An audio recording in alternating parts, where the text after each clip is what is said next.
Lady Moon here. Today we're going to talk about different ways of divination. Everybody's very familiar with the tarot, and it's pretty standard, and even I use the tarot.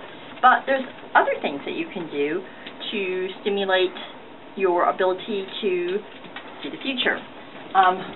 Probably one of the most controversial ones is the Ouija.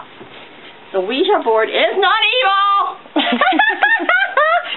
But people misconstrue it because of Hollywood. Oh my. But essentially this is one that I made, and it's kind of an arty piece because you can sit in it too. Anyway, you have your plagettes. The nice thing about this is, and it spells out what you want to say when you're using the Ouija. I always say burn incense, high vibration like sandalwood, frankincense, something high vibration. It wouldn't hurt to put yourself in a circle, protective circle. Have somebody watch on the outside. Whoever's playing, don't play by yourself. It's always good to have two people. And if you have somebody watching on the outside and something gets funny, they can help you and stop it. When you're through playing, my credo is take your board over, say goodbye, I cross you, or if something feels uncomfortable, I cross you, flip your plaget over, tell it to go. Ouija boards are not bad, kids. Anything, any type of divining when you're opening yourself up can hurt you. It's not used properly. This is no different. Okay.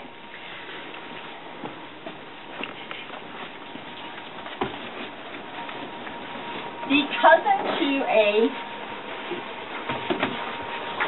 We'll put it over here, Miss Michelle. Alrighty. Two tarot cards are oracle cards. This is the oracle card in here. We have a lot that we come in and use. I love, love, love, love Miss Jasmine Beckett Griffith. She is like the best. But oracle cards do more... I think you have to divine more with an oracle card because it's more intuitive. You have different layouts. You have to think more. But the other thing with the oracle cards, to me, sometimes they're less pinpointing what you're asking. So they can be more generalized, but they can also be more creative and more spiritual. So it's whichever way you need to go. But it's also just a different way to divine. And sometimes with these, when people are really in tune with their cards and they're using them, the interpreter for your cards, can be more pinpointed than your tarot cards. So, okay. One of the old ones is a black scrying mirror, and it needs to be cleaned up. But this is one that me and my daughter made together, and the object of this is like a regular mirror scrying. You stare into it because it's quite reflective. You can see yourself, but because it's so dark, it's less distracting than staring into a regular mirror. So people find that they can work with these easier because when you stare in it, you can see it. But sometimes when people stare in a mirror, a regular mirror, you get a little creeped out. I totally understand that. But with this one, it's sometimes a little easier because the directness of your eye into your own eye is not as intense. So it might be a little easier to get that altered vision, to see your visions in a black mirror. Alright, one of my own little things that I have made, and this is the only one I have left, and I call these witches' mirrors. And what I did is I took natural crystals, this is a seraphinite, and put them in these little groovy gothic frames that one of my girls found for me. And look, the little glitter's coming off. And I am a glitter junkie. So, with these, what I have, and this one actually, if you move it around, it's got a little bit like a labradorite. There's actually little rainbows and mirrors in there. And of course your glitter does too. Mine has certain herbs that are packed underneath because you can see where the crystal kind of stands up a little bit.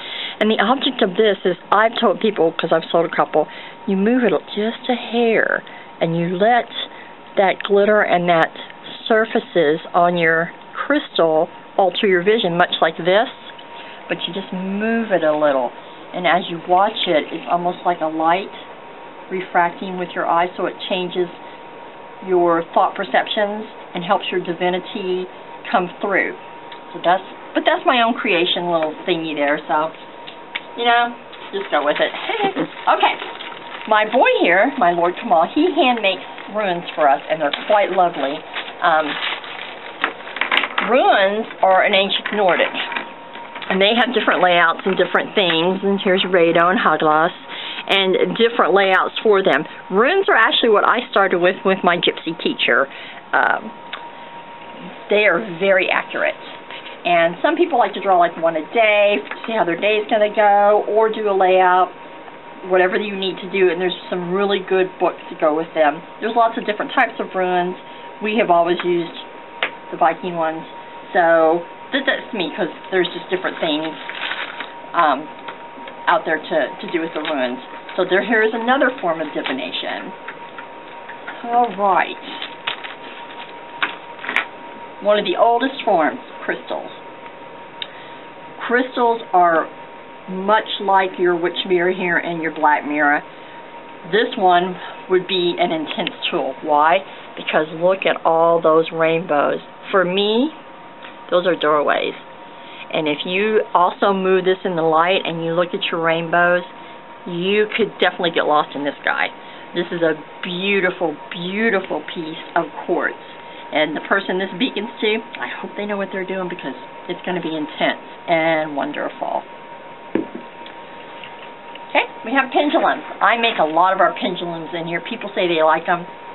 I love making them, so maybe that's why they like them. This is my gypsy one. Pendulums are interesting because they have very old. The trick of this one is learning to keep your hand perfectly still, and that's the trick. Sometimes I tell people when they get started to hold their wrist and hold it really, really still. And then when you have a pendulum, you ask it, what means no?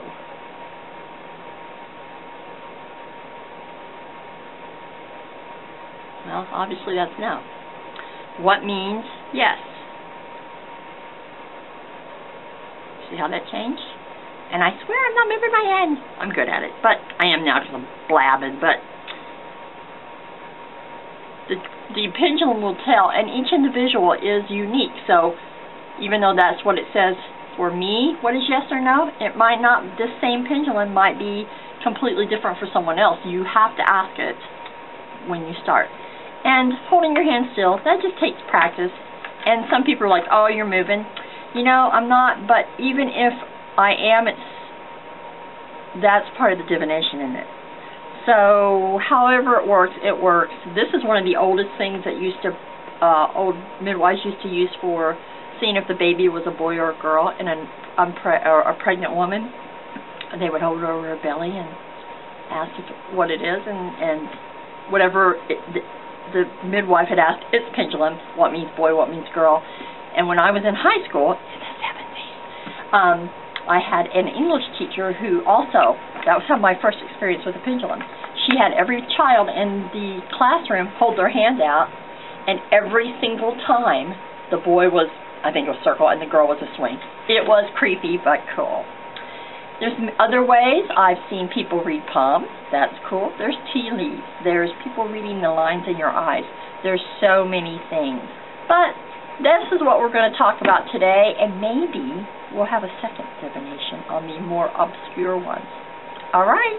Lady Moon says have a blessed day.